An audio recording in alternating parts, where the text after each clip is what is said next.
Bismillahirrahmanirrahim. Assalamualaikum warahmatullahi wabarakatuh. Selamat pagi semuanya. Bertemu lagi di video eh, saya dan pada kesempatan kali ini kita akan membahas tentang drug interaction atau interaksi obat. Ya, drug interaction atau interaksi obat.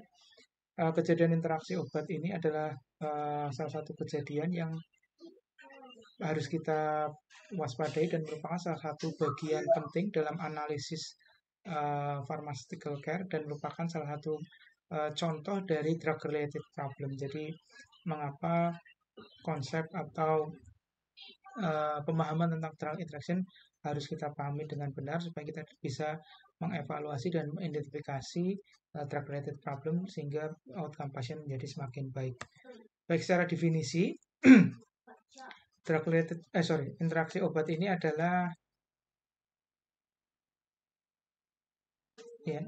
the modification of the effect, ya. Jadi ada efek yang berubah, ya. Siapa yang berubah? Istilahnya objek drug, ya, atau obat yang menjadi apa ini istilahnya objek, ya, yang jadi korban katakanlah, ya, by the prior, ya. Prior itu penggunaan sebelum atau concomitant, ya. Kenapa kemudian efeknya berubah? Karena adanya penggunaan obat sebelumnya atau penggunaan obat bersama-sama. Ya, prior itu sebelum, concomitant itu bersama-sama. Administration of another drug, ya, yang disebut sebagai prescription, ya. Jadi ada objek drug, ya, obat yang kemudian dimodifikasi efeknya atau berubah efeknya, dan kemudian ini yang menyebabkan, ya. Penyebabnya adalah prescription drug, ya. Apa namanya, obat lain, ya, yang kemudian menyebabkan adanya interaksi obat dan efek obat objek drugnya kemudian berubah. Hasil dari interaksi obat ini ada dua kemungkinan, bisa efeknya meningkat atau efeknya menurun. Ya, efeknya meningkat atau efeknya menurun. Ya, efek yang meningkat ya ketika kemudian masih di dalam jeda terapi, ya, increase therapeutic effect, tetapi dia masih jeda terapi, tentu saja ini merupakan efek yang baik, ya. Tetapi kemudian ketika efeknya kemudian naik tetapi kemudian melebihi efek toksik minimal, ya, atau masuk ke dalam konsentrasi obat yang menyebabkan efek yang tidak diinginkan atau adverse effect, maka kemudian OKM menjadi buruk, ya. Sebaliknya decrease effect, jadi drug interaction juga bisa menyebabkan efek obat objek tadi kemudian menurun, ya, menurun. Tergantung, ya, apakah dia kemudian kalau kita bicara tentang therapeutic effect, maka ketika therapeutic effect-nya menurun, maka outcome menjadi buruk.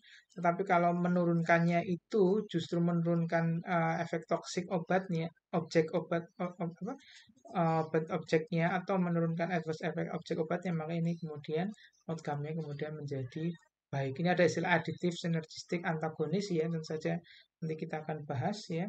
Aditif itu ya penjumlahan, sinergistik itu lebih dari, misalnya aditif itu 1+1 sama 2, kalau sinergistik 1+1 lebih dari 2, antagonistik yaitu efek yang berkebalikan, efek berkebalikan, antagonis. Kemudian kenapa kemudian ini penting, saya ulangi lagi, tadi di pembukaan saya sudah mengatakan kenapa interaksi obat itu merupakan sesuatu yang perlu kita pahami bersama. Karena adanya adverse effect tadi, adanya interaksi obat tadi bisa menyebabkan tadi yang outcome bad, ya, atau outcome buruk, baik efek terapinya tidak tercapai atau efek sampingnya justru muncul, ya. Dan ketika ini kita bicara di pelayanan pasien, maka kemudian akibat ini bisa, ya, memperpanjang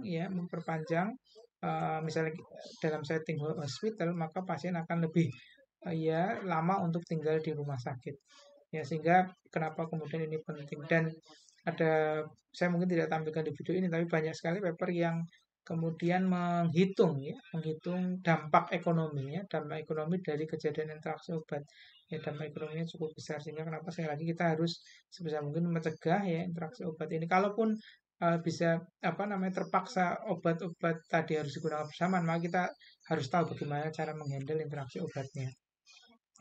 Ya, ini tadi saya katakan adanya biaya yang kemudian meningkat. Kemudian ada dua istilah, ya, ada potensial and actual. Ya, potensial and actual drug interaction. Kalau potensial tentu saja masih berpotensi ya, those that can be predict from the non-pharmacological properties of the drug involved actual, those where clinical actually arise. Ya. Jadi kalau sudah terjadi ya misalnya ada interaksi obat kemudian obat objeknya diketahui toksik ya dan kemudian gejala toksiknya muncul maka kemudian ini sudah masuk ke actual adverse drug interaction. Tapi kalau yang belum ya tetapi secara teori kemudian memungkinkan maka ini masih masuk dalam kategori potensial adverse drug interaction. Sebagai contoh misalnya interaksi antara obat-obat nefrotoksik misalnya ya obat vancomycin sama amikacin misalnya, maka kemudian ketika kita tahu secara teori kedua obat itu nefrotoksik, ya interaksinya terjadi nefrotoksik, tapi kemudian belum muncul nefrotoksik maka masih potensial. Tapi kalau nefrotoksik sudah muncul, misalnya serum kreatinnya meningkat atau kreatin clearance pasien tadi menurun, maka ini sudah masuk dalam actual adverse drug interaction. Oke, mekanisme of action-nya atau mekanisme terjadinya ya interaksi obat ini ada dua ya, di fase farmakokinetik ataupun di fase farmakodinamik. Dan di sini sampaikan yang paling sering ada farmakodinamik ya karena bereaksi ya berinteraksi di fase ketika obat berikatan dengan reseptor ya. Oke, kita bicara agak banyak di sini pembahasnya adalah interaksi yang farmakokinetik. Kita tahu bahwa ini gambaran skematis ya apa yang terjadi dalam tubuh kita kaitannya dengan proses asma. Obat itu kemudian kalau obatnya per oral maka obat mengalami atau obat yang ekstravaskular ya tidak hanya per oral. Obat ekstravaskular ya artinya tidak masuk ke pembuluh darah secara langsung, pemberiannya bisa berolah, bisa subkutan gitu ya, intramuskular ya. Maka ada proses absorpsi, kemudian masuk ke dalam di proses absorpsi kemudian masuk ke dalam sirkulasi sistemik ya, sirkulasi sistemik. Maka Anda lihat di sini, maka obat yang kemudian berefek adalah obat bebas ya. Obat bebas itu bisa jalan-jalan ke mana ke tempat kerja ya kemudian menimbulkan efek di sini ya. Kemudian atau obat tersebut bisa ke sini ya ke jaringan misalnya ke jaringan penyimpannya misalnya jaringan lemak gitu ya. Atau obat mengalami biotransformasi atau metabolisme kemudian berubah menjadi metabolitnya dan kemudian obat diekskresikan keluar.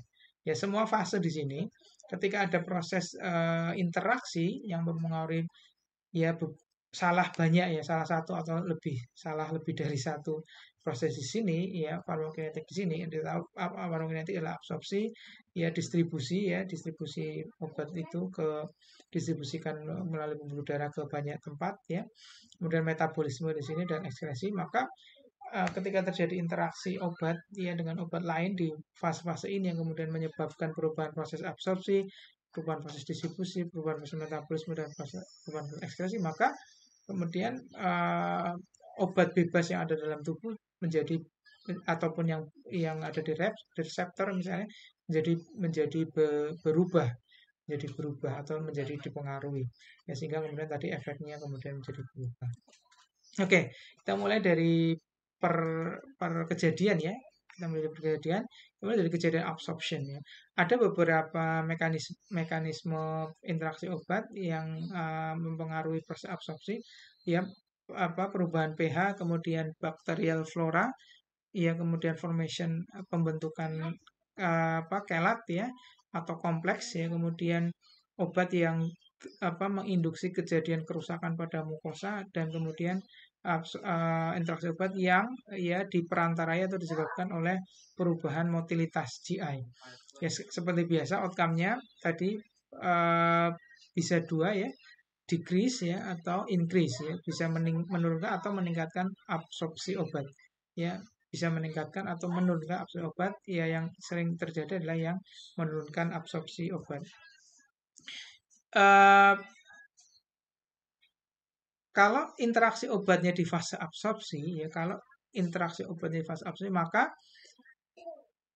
interaksi obat tersebut ya kalau di kalimat ini terjadi syaratnya adalah kedua obat tadi hadir ya atau ada ya di dalam waktu yang sama di tempat itu.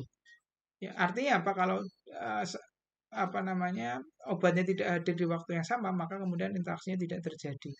Ya makanya ini nanti mungkin kita tahu bahwa salah satu pengatasan interaksi obat di fase absorpsi adalah pemberian obat dengan dijeda.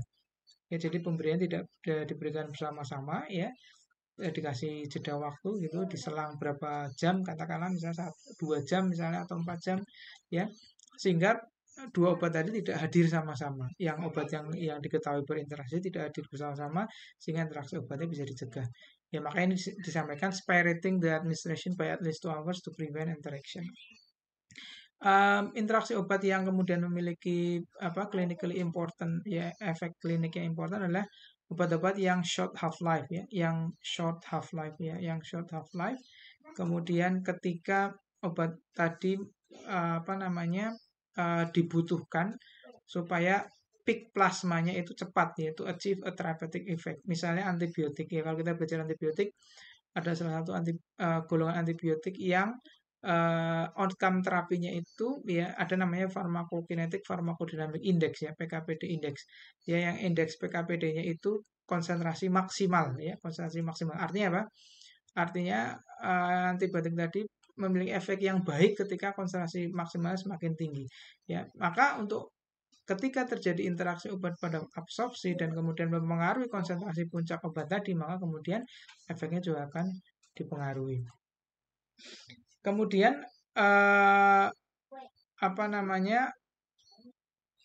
kita harus bisa membedakan antara rate of absorption and extent of absorption ya. Jadi ini kecepatan absorpsi, kemudian ini seberapa banyak obat yang diabsorpsi atau bioavailabilitas.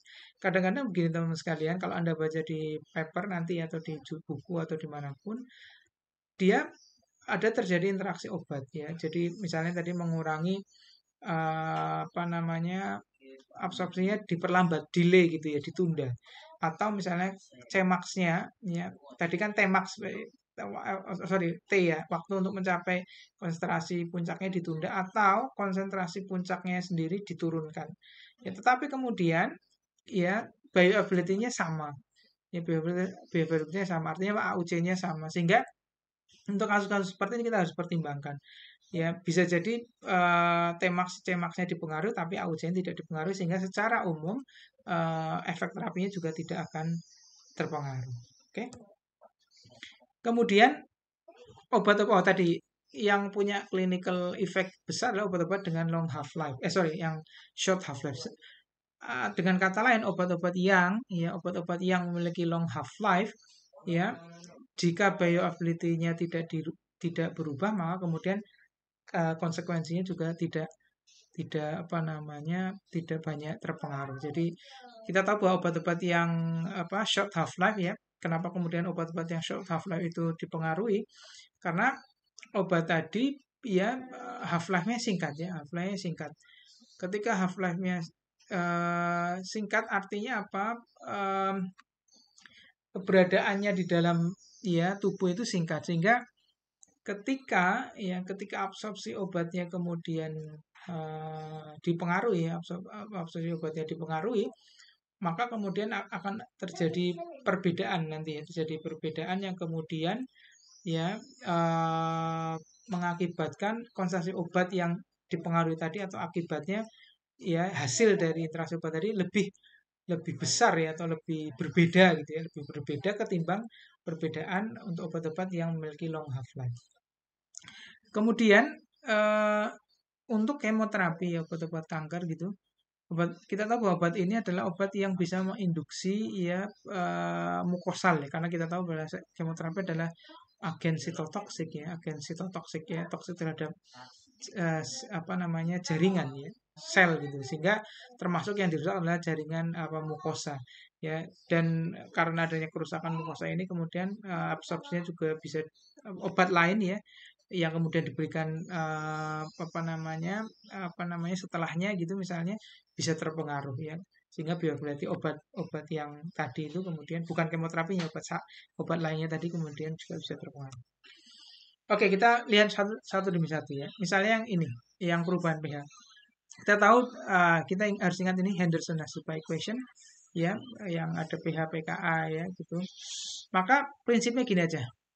obat yang non ionized atau obat yang tidak terionisasi, maka dia lebih lipid soluble ya, kemudian lebih mudah diabsorpsi ya, lebih mudah diabsorpsi. Anda ingat lagi persamaan Henderson Hasselbalch. Ada dua obat, biasanya obat sebagian besar adalah asam lemah dan basa lemah. Maka mudahnya gini hafalinya.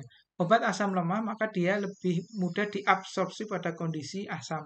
Sebaliknya obat basa lemah ya obat basa lemah lebih mudah di yang basa, sehingga obat-obat asam lemah itu di bagian atas, karena kita tahu bahwa struktur saluran pencernaan kita semakin atas itu pH-nya semakin rendah atau semakin asam ya, semakin bawah pH-nya semakin tinggi atau semakin basa, sehingga obat-obat yang asam lemah itu lebih mudah terabsorpsi di bagian atas, yang basa lemah yang di bagian bawah. Karena obat asam lemah ya itu di bagian di pada kondisi asam ya, asam lemah kondisi asam itu dia tidak terionkan ya, tidak terionkan. Jadi asam lemah ya pada kondisi asam dia banyaknya dalam bentuk tidak terionisasi ya, sehingga lebih mudah diabsorpsi. Sebagai contoh ini obat yang sering kita gunakan ya, obat antasid ya, obat gangguan lambung ya, antasida ya, mah gitu ya, atau obat dua antagonis ya, yang idin-idin ya, ranitidin, simetidin ya. Kemudian PPI ya, azol ya, omeprazol gitu-gitu ya, omeprazol, lansoprazol dan seterusnya. Maka obat-obat ini akan mempengaruhi atau merubah pH obat. pH lingkungan di saluran pencernaan ya. Sehingga ketika berubah pH-nya, maka kemudian ya ada obat lain yang membutuhkan pH tertentu kemudian menjadi terpengaruh. Ya, misalnya antifungal dia membutuhkan pH yang ini misalnya sebenarnya dia adanya antasid ya, dua antagonis dan PPI kan membuat kondisinya menjadi lebih basah ya. Misalnya ini antifungal sebenarnya dia inginnya asam tapi kemudian kondisinya menjadi basah karena obat ini, memang kemudian ini misalnya disolusinya kemudian menurun. Oke, kemudian yang berikutnya intestinal bacteria ya, antibiotik itu kita tahu bahwa dia menurunkan number of bacteria tentu saja ya. Kemudian ada obat-obat yang proses metabolismenya di dalam saluran pencernaan itu dipengaruhi oleh bakteri sehingga itu akan terpengaruh. Dan kita tahu bahwa di usus besar itu jumlah bakteri sangat besar ya. Kita lihat tapi onsetnya Anda lihat di sini, onset and reversal. Onset itu munculnya gejala interaksi obat, reversalnya itu ketika obat ini diberhentikan, misalnya si antibiotik atau presipitanya itu diberhentikan, maka balik ke normalnya berapa lama, itu reversal ya, reverse balik ya. Onset dan reversalnya itu delay ya, cukup lama, jadi tidak langsung muncul ya, tidak langsung muncul, karena ketika ada antibiotik mungkin penurunan bakterianya tidak langsung ketika itu ya, dibutuhkan waktu sekian lama, misalnya katakanlah 2 minggu ya, several weeks. Kemudian ketika antibiotiknya stop, maka bakteri yang tadi sudah dibunuh oleh antibiotik itu tidak juga langsung muncul jumlahnya secara normal, jadi butuh waktu juga. Sehingga mengapa kemudian di sini onset and reversalnya itu up to several weeks. Misalnya ini, digoxin with clarithromycin and erythromycin. Ya, dikatakan 10% of patient with digoxin, 40%-nya ya metabolized by GI flora. Jadi digoxin untuk di pasien-pasien tertentu itu metabolismenya dilakukan oleh flora normal di GI, sehingga ketika ada antibiotik lain misalnya clarithromycin dan erythromycin yang juga membunuh flora normal, maka kemudian metabolisme digoxinnya kemudian menurun. Ya, ketika menurun maka ya digoxin yang masih utuh menjadi lebih besar, sehingga toksisitas digoxin bisa terjadi.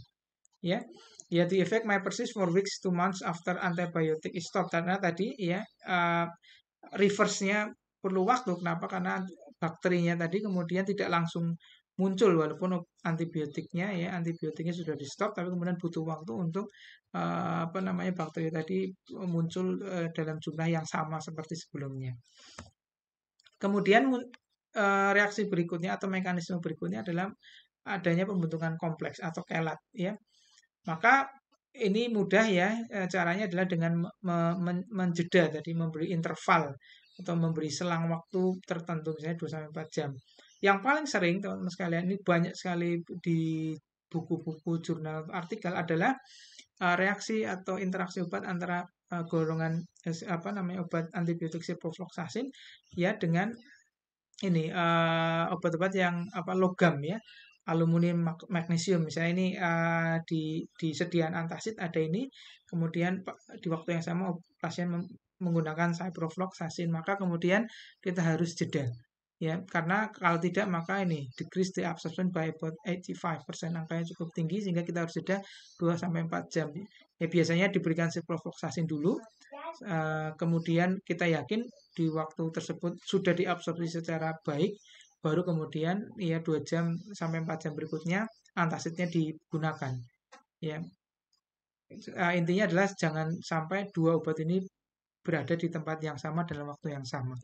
Kemudian ciprofloxacin ini juga bisa berinteraksi dengan charcoal, supraphosphate, iron salt sehingga tidak hanya dengan antacid ini, tapi juga dengan obat-obat ini pemberiannya mestinya dijeda. Tapi sekali lagi, tidak semua interaksi obat ini yang harus kita tekankan juga. Tidak semua interaksi obat itu penanganannya bisa dijeda, tidak ya. Nanti kita lihat contoh-contohnya bahwa banyak sekali interaksi obat yang tidak bisa dijeda. Jadi ya sudah apa boleh buat, nanti kita tinggal monitor saja apa yang terjadi. Kemudian ini yang drug induced mucosal damage, misalnya adanya kemoterapi yang kemudian merusak mukosal, ya, kemudian adanya digoxin, ya, defect will be minimized, makanya digoxinnya dibentuk sediaan kapsul or digitoxin, ya, karena kalau tidak maka kemudian digoxinnya kemudian viabilitasnya menurun karena membran mukosa untuk proses absorpsinya kemudian rusak karena adanya kemoterapi. Kemudian yang berikutnya, mekanisme aksi yang berikutnya adalah perubahan motilitas ya. Kita tahu ada beberapa obat yang disebut sebagai prokinetik ya, obat-obat prokinetik ya, seperti obat nausea vomiting seperti metoclopramid. Itu adalah obat prokinetik yang kemudian akan mempengaruhi motilitas ya, saluran pencernaan dan mempengaruhi gastric emptying time ya. Ya sehingga adanya ini kemudian bisa mempercepat maupun memperlambat absorpsi obat. Kemudian adanya interaksi ini bisa terjadi ya presipitan drugnya. Ya, presipitan drug itu artinya obat yang menyebabkannya ya, bukan obat yang berubah efek tapi yang menyebabkan itu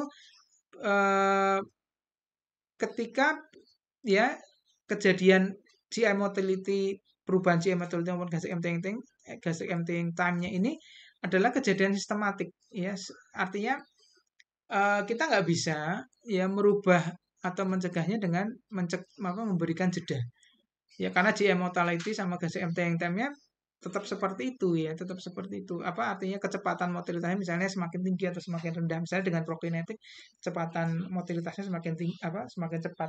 Ketika kita beri jeda ya masih cepat itunya gastric emptying time sama motilitas, jadi kita tidak bisa mencegah ya. Spirating the administration time will not prevent the interaction. Ya misalnya metoclopramid may decrease absorption of oral digoxin. Sebaliknya anticholinergic drug itu memperlambat motilitas dan gastric emptying time ya, slow GI transit time. Kenapa kemudian dia bisa meningkatkan dan merendahkan absorpsi? Karena gini teman-teman sekalian, kalau kita baca di paper tentang ini ya, GI motility gastric emptying time itu hasilnya tidak seragam gitu ya. Ya karena apa? Ketika GI motility semakin tinggi ya atau gastric emptying semakin tinggi, itu maka kemudian dia semakin cepat ada di usus ya. Harapannya dia semakin bisa diabsorpsi.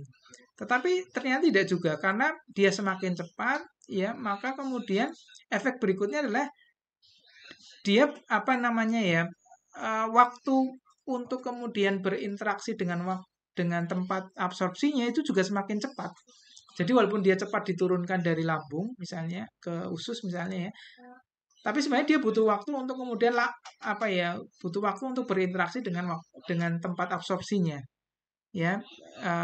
Tetapi ketika jadi efeknya itu bisa jadi tidak berubah gitu absorpsinya, atau bisa meningkat atau menurun walaupun sama-sama motilitasnya meningkat misalnya, tapi absorpsinya bisa meningkat ya. Kenapa? Karena dia dari lambung lebih cepat ke usus, tapi juga bisa menurun. Kenapa menurun? Karena dia di ususnya juga cepat gitu. Dia cepat turun ke bawah gitu ya, sehingga dia tidak cukup punya waktu untuk diabsorpsi ya di tempat absorpsinya di usus tadi.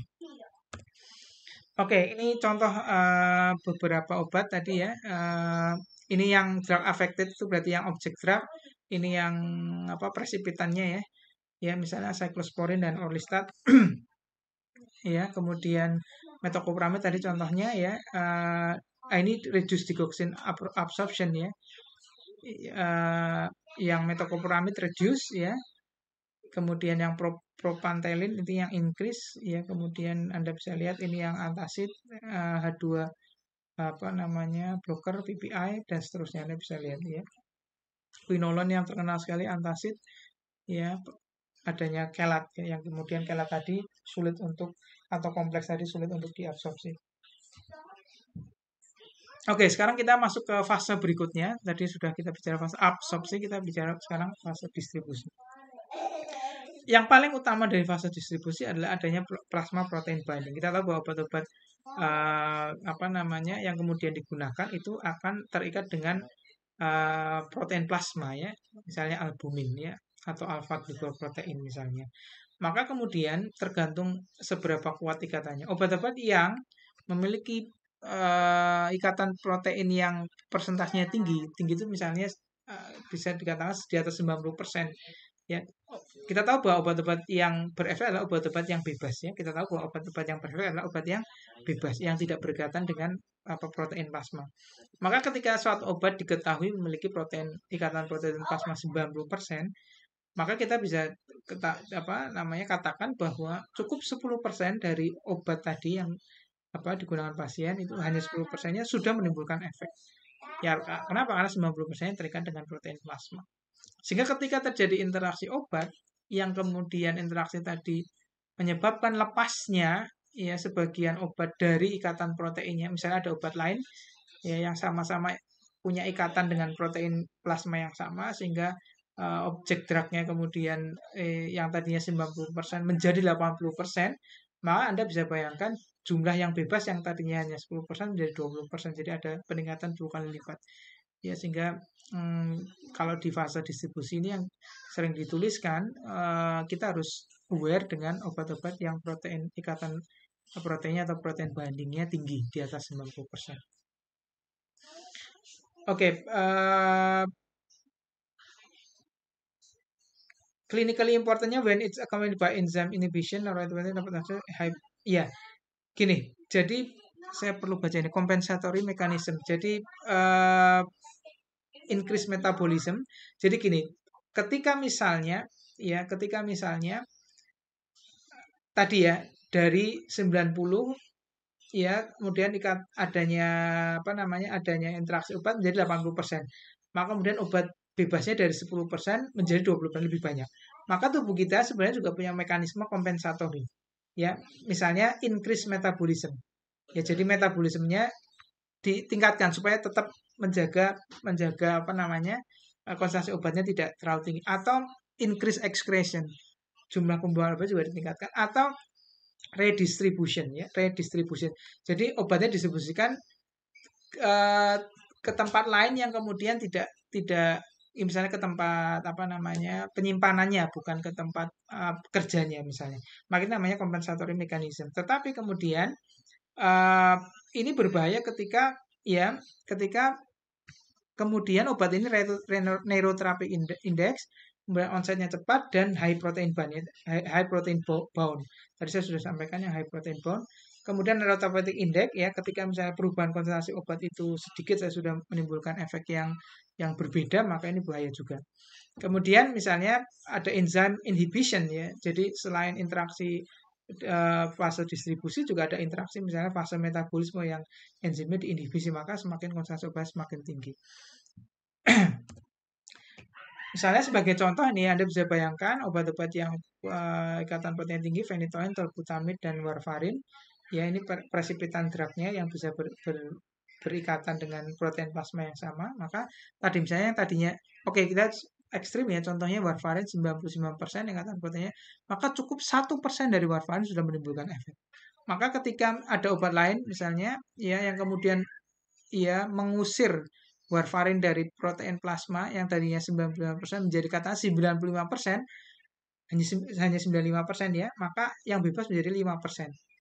Maka tadi yang tadinya normalnya yang bebas 1% menjadi yang bebas menjadi 5%. Maka ada kenaikan 5 kali lipat ya, kenaikan konsentrasi 5 kali lipat obat bebas warfarin. Maka ini sangat bahaya. Oke, berikutnya adalah pada fase metabolisme ya atau metabolisme ya. Kita tahu bahwa organ utamanya adalah hati, liver ya. Tapi kemudian juga bisa di kulit, di GI tract tadi ya seperti di Goksin itu juga di GI tract ya. Kemudian sitokrom P450 ini sistem hepatic enzyme yang paling sering kita bicarakan. Kemudian obat itu bisa berlaku sebagai substrat ya enzimnya, bisa berlaku sebagai inducernya yang menginduksi atau meningkatkan enzim ini atau menghambat inhibitor. Ya sehingga outcome-nya bisa increase atau decrease metabolism. Ini sebagai contoh teman-teman sekalian, ya ini nama enzimnya ya CYP1A2 ini ada family ya, family, subfamily dan seterusnya. Ya, yang paling sering itu 2D6 ya, yang paling banyak dipelajari ya 2D6. Ya, ini yang termasuk paling sering dibahas ya CYP 1A2, 2C9, 2C19, 2D6, 3A4. Ya, kemudian ini inhibitorsnya, ini inducernya, ini substratnya. Jadi substrat itu berarti yang apa? Yang dipengaruhi ya. Ini yang mempengaruhi ya, mempengaruhi. Ya, yang mempengaruhi. Misalnya sebagai contoh cara bacanya misalnya apa? Ketika misalnya sebagai contoh ketika teofilin sebagai substrat ya diberikan bersamaan dengan rifampin ya. Rifampin ini potent inducer, maka rifampin menginduksi enzim ini ya untuk semakin banyak diproduksi. Ya, ketika semakin banyak diproduksi, maka dia akan memetabolisme juga semakin banyak teofilin, sehingga konsentrasi teofilin dalam darahnya semakin rendah. Sebaliknya kalau inhibitor, ya misalnya teofilin dengan simetidin, misalnya simetidin itu potent inhibitor, dia hambat, ya dihambat enzimnya, ini ya enzimnya dihambat. Maka ketika enzimnya dihambat, maka proses metabolisme teofilin juga berkurang, maka konsentrasi teofilin dalam darah semakin meningkat. Jadi efek toksik semakin tinggi ketika bersama inhibitor. Kecuali obatnya apa? Kecuali obatnya prodrug. Prodrug seperti clopidogrel ada di sini ya. Ciptusina atau Ciptusin-19 ya, saya lupa itu. Clopidogrel ya. Clopidogrel itu prodrug ya. Sehingga kalau prodrug ya dia akan berefek ketika dia di metabolisme ya sehingga dengan adanya inducer ya maka kemudian dia bisa menjadi obat aktifnya ya dengan adanya inducer maka dengan adanya potent inducer maka kemudian justru efeknya menjadi semakin inducer menjadi semakin meningkat untuk yang produk tadi ya. Oke, kita lihat misalnya ya ini kita lihat jadi tadi bisa increase atau decrease metabolism. Kalau yang increase metabolism teman-teman sekalian itu onsetnya itu slow ya. Jadi kenapa slow? Karena butuh waktu untuk menginduksi proses untuk menginduksi atau apa ya istilahnya? Ya menginduksi memacu ya produksi enzim itu perlu waktu. Ya require up to 3 weeks sehingga kenapa kemudian onset kejadian interaksi obatnya juga cukup lama. Ya. Sehingga ketika pun obat sudah diberhentikan, ya maka kemudian proses ya enzim ini kemudian apa istilahnya kembali jumlahnya ke dalam normal itu juga butuh waktu, ya bahkan slower than the onset. Ya jadi kita harus keep in our mind ya kita harus ingat di dalam pemahaman kita bahwa interaksi obat itu bisa saja terjadi bahkan ketika obatnya sudah di stop. Ya precipitant drug-nya sudah di stop tetap terjadi. Ya kenapa? Karena tadi enzimnya itu belum kembali ke kondisi normal, ya karena butuh waktu. Maka monitor and dosage adjustment when drug are used and discontinue. Kita harus ketika bahkan setelah discontinue kita harus juga tetap mewaspadai bahwa efek interaksi obatnya masih terjadi. Oke, ini misalnya sebagai contoh ini di bukunya Stokely Drug Interaction kita lihat misalnya cyclosporin ini adalah objek drugnya. Ya kemudian rifampicin ini adalah presipitannya. Ya jadi ini yang ini kita lihat rifampicin itu enzim inducer ya, menginduksi enzim siklosporin substratnya. Maka kemudian ketika siklosporin diberikan ini tanpa adanya rifampisin, Anda lihat di sini konsentrasi obatnya bagus ya. Kemudian ketika rifampisin diberikan ya bersama-sama, maka kemudian Anda lihat konsentrasinya langsung turun. Kenapa? Karena terjadi induksi enzim ya, sehingga siklosporin enzimnya banyak, sehingga siklosporin banyak ya di metabolisme dan konsentrasinya rendah. Apa yang terjadi? Maka kemudian Anda lihat di sini, ini adalah satu pasien yang siklosporin adalah imunosupresan ya. Ini adalah obat imunosupresan yang kemudian digunakan misalnya untuk pasien-pasien yang habis transplantasi. Ya, supaya apa? Imunosupresan supaya sistem imunnya tidak mereject ya, tidak mereject atau menolak organ transplant kan. Organ transplant itu dianggap sebagai makhluk asing ya oleh tubuh kita ya, sehingga perlu sistem imunnya ditekan ya. Salah satunya adalah dengan menggunakan siklosporin ya. Apa yang terjadi ketika siklosporinnya kemudian konsentrasinya tidak cukup, tidak adequate, maka kemudian sistem imunnya menjadi tidak bisa ditekan. Ketika sistem imunnya tidak bisa ditekan, maka terjadi reaksi imun dan kemudian terjadi penolakan terhadap organ transplant tadi. Ya, ini sesuatu yang tidak kita inginkan.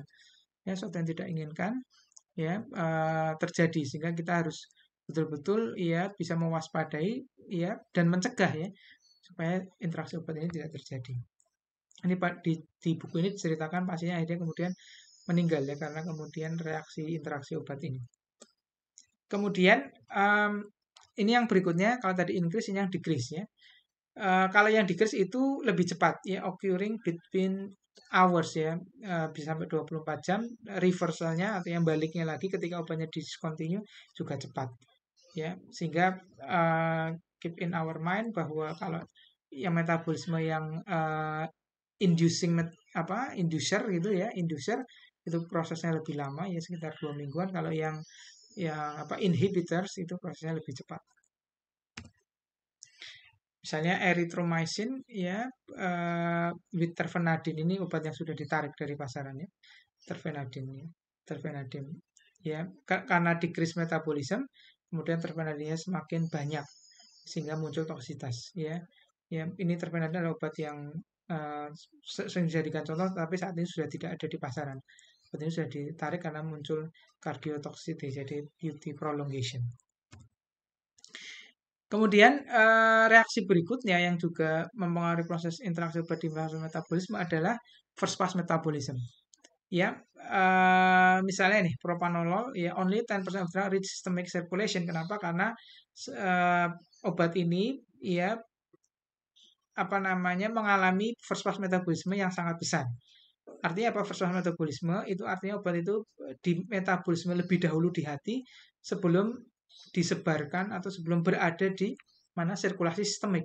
Ya, Anda mungkin bisa baca lagi di keterangan-keterangan kuliah yang lain tentang first pass metabolisme. Nah, intinya adalah obat tadi sebelum mencapai sirkulasi sistemik, dia sudah mengalami metabolisme lebih awal. Dan ada beberapa obat tertentu yang first pass metabolismenya itu tinggi sekali angkanya. Misalnya propanolol ya. Ya, karena hanya 10% yang kemudian berada di systemic circulation. Sehingga ketika kemudian proses first pass metabolismenya ini kemudian berubah karena adanya interaksi obat, ya baik enzim inducer atau inhibitor, artinya adalah enzim untuk first pass metabolisme ini ya menginduksi first pass metabolisme atau menginhibisi first pass metabolisme, maka kemudian ya konsentrasi propanolol yang reach systemic circulation juga akan berubah. Ya, gitu cara bacanya. Kemudian contoh lain, rifampin lower serum verapamil levels by increasing first pass metabolism of verapamil. Misalnya verapamil ya, rifampin ini adalah inducer ya, rifampin atau rifampin adalah inducer ya, kemudian karena first metabolisme semakin tinggi, maka kemudian ya konsentrasi obat verapamil yang ya reach systemic circulation menjadi semakin rendah. Oke, yang berikutnya adalah excretion ya. Kita sudah ke fase yang keempat ya, ADM-nia-E, ekskresi. Ini misalnya active tubular secretion ya. Jadi karena ada pasif, ada aktif, ini yang aktif dulu. Ya, competitive transport. Ketika ada kenapa disebut active tubular secretion? Karena dia melibatkan sistem transport ya, sistem transport. Dan ketika terjadi kompetisi, jadi ada interaksi ya, ada lebih dari obat yang ya menggunakan sistem transport yang sama, maka akan terjadi kompetisi. Ya, yang kalah yang akhirnya kemudian akan menyebabkan tadi efek tertentu. Ini terjadi secara cepat ya, plasma concentration of the object drug increase ya. Kenapa? Karena dia tidak terbawa oleh sistem transportnya ya, tidak terbawa oleh sistem transportnya ya, sehingga dia tetap berada di dalam darah. Oke, saya jelaskan mungkin ya. Tubular secretion adalah secretion ya, jadi masuknya obat dari pembuluh darah ke dalam tubular di nefron, di ginjal ya. Jadi secretion itu masuknya karena kan ada proses filtration. Kalau filtration itu di glomerulus ya. Kalau secretion itu yang di tubular. Jadi obat yang ada di dalam darah kemudian masuk ke dalam tubular di nefron ya, melalui sistem transport tertentu. Sehingga kalau sistem transportnya kemudian ada kompetisi dengan obat lain, maka dia misalnya tidak bisa masuk ke dalam tubular, maka dia tetap berada di dalam peredaran darah, sehingga kenapa kemudian di sini dikatakan konsentrasi obatnya meningkat. Ya, maka kemudian ya tergantung ya apakah dia sampai toksik atau tidak. Ya misalnya probenecid impairs the tubular secretion of methotrexate. Maka ketika dua obat ini digunakan bareng-bareng, ya kalau misalnya methotrexate sendiri tanpa probenecid, maka methotrexate ini ya oleh transport sistemnya ya dikeluarkan ya dari pembuluh darah, dikeluarkan masuk ke dalam tubular ya, dikeluarkan kok masuk. Artinya dipindahkan ya ke dalam bagian nefron tubular supaya diekskresikan. Tetapi dengan adanya probenecid ya, maka probenecid ini berkompetisi dengan methotrexate ya, sehingga methotrexate tadi yang harusnya ya dibawa oleh transportnya ini masuk ke dalam tubular, dia tetap berada di dalam peredaran darah. Ya, sehingga methotrexate-nya menjadi tetap di dalam peredaran darah ya, tergantung nanti muncul toxic effect atau tidak gitu. Tapi yang pasti konsentrasi obatnya meningkat. Oke, yang berikutnya adalah passive tubular reabsorption. Nah, ini harus hati-hati dengan prinsip ini ya. Anda bisa membuka lagi di materi-materi tentang ginjal ya. Ini artinya adalah reabsorption. Maka kemudian yang terjadi adalah obat ini sudah ada di dalam ginjal, sudah dalam nefron, tapi kemudian reabsorption, dia balik lagi ke dalam pembuluh darah. Passive tubular reabsorption. Ya. Ini tergantung pH urin dan pK of drug ya. Ini pakai tadi persamaan sama Henderson-Hasselbalch, weak acid and weak base of the drug. Maka obat yang sifatnya asam ya, maka dia lebih mudah terabsorpsi ya, di tempat yang asam. Obat basa lebih mudah terabsorpsi di basa. Ini sama juga. Obat yang asam lebih mudah terreabsorpsi ya. Kenapa kok disebut ada re-nya? Kenapa? Karena dia sebenarnya kan sudah keluar dari pembuluh darah, tapi dia balik lagi ke pembuluh darah, maka namanya reabsorpsi. Ya, ketika urinnya asid atau asam, maka kemudian obat-obat yang asam ya, maka lebih mudah direabsorpsi. Sebaliknya, obat-obat yang sifatnya weak base ya, basa, kemudian ketika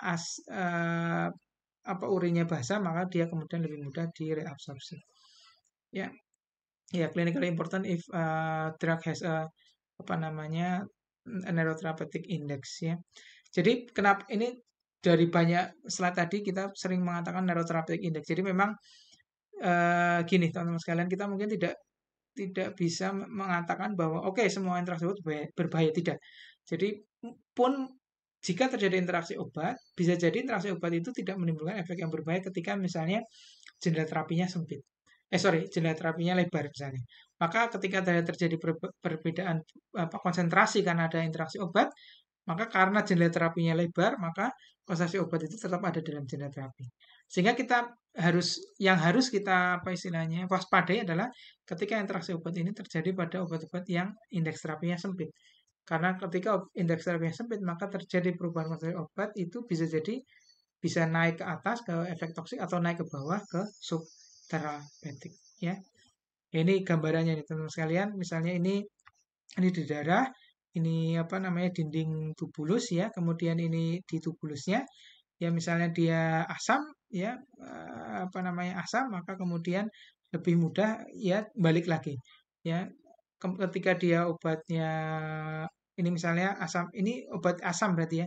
Ketika ini obatnya asam lemah, maka ketika obatnya asam lemah di kondisi asam dia apa namanya direabsorpsi. Tapi ketika ini obatnya asam, ya urinnya kemudian alkalin, maka kemudian obatnya kemudian loss ya in urin. Maka ini eh, pengetahuan yang kita perlu apa namanya pahami ya, perlu pahami ya untuk kemudian menilai kemungkinan terjadi interaksi obat. Contohnya ya pemberian antasid ya, antasid berarti basa ya, karena antasid jadi basa ya will increase salicylate clearance ya, ya salisilat asam salisilat ya, ya ini salisilat adalah apa namanya asam lemah, kemudian kencingnya menjadi basa. Kita balik ke slide ini ya. Obatnya asam lemah menjadi basa, maka obat akan loss ya, drug loss in urine. Artinya apa? Ekskresinya menjadi semakin besar. Kalau ekskresinya semakin besar, maka obat yang dalam plasma semakin kecil ya. Anda lihat sini will increase salicylate clearance ya karena dia hilang apa dikeluarkan sama kencing sehingga konsentrasi obat yang di dalam darah ya itu kemudian menurun. Oke, kemudian secara singkat saya akan bahas tentang pharmacodynamic interaction ya. Prinsipnya adalah change in the response without kalau farmakodinamik itu berarti atmanya tidak berubah ya, atmanya tidak berubah. Ini lebih apa sulit di assess, complicated because PK-NPD drug interaction may occur simultaneously. Jadi bisa jadi dua-duanya terjadi ya PK-PD. Can be anticipated by an understanding of the pharmacology of each of the drug ya. Jadi ya kita pahami konsep apa namanya farmakologi atau mekanisme aksi obatnya ya sehingga kita bisa memahami kemungkinan ya terjadinya interaksi obat. Observing patient for change in their clinical condition ya. Ketika kita ingin melakukan dosage adjustment maka kita lihat apa clinical conditionnya ya, clinical conditionnya. Jadi clinical conditionnya ya misalnya kondisinya belum membaik maka kemudian ya dosage adjustmentnya bisa kita lakukan. Bisa synergistic and antagonistic ya. Synergistic the net effect more than summation. Kalau yang the net effect similar ya atau sama dengan itu tadi aditif ya, aditif. Tapi kalau enggak itu synergistic.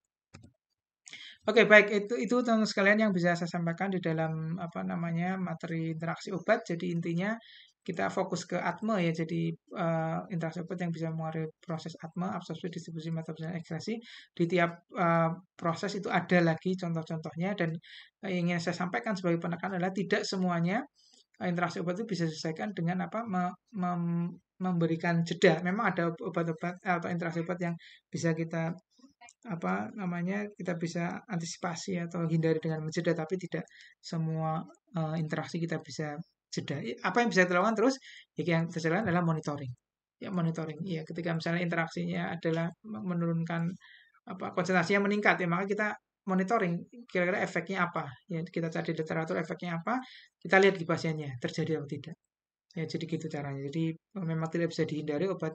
Kalau misalnya mungkin ganti obat lain, kita ganti obat lain atau penyesuaian dosis misalnya. Tapi kalau tidak ya kita monitoring.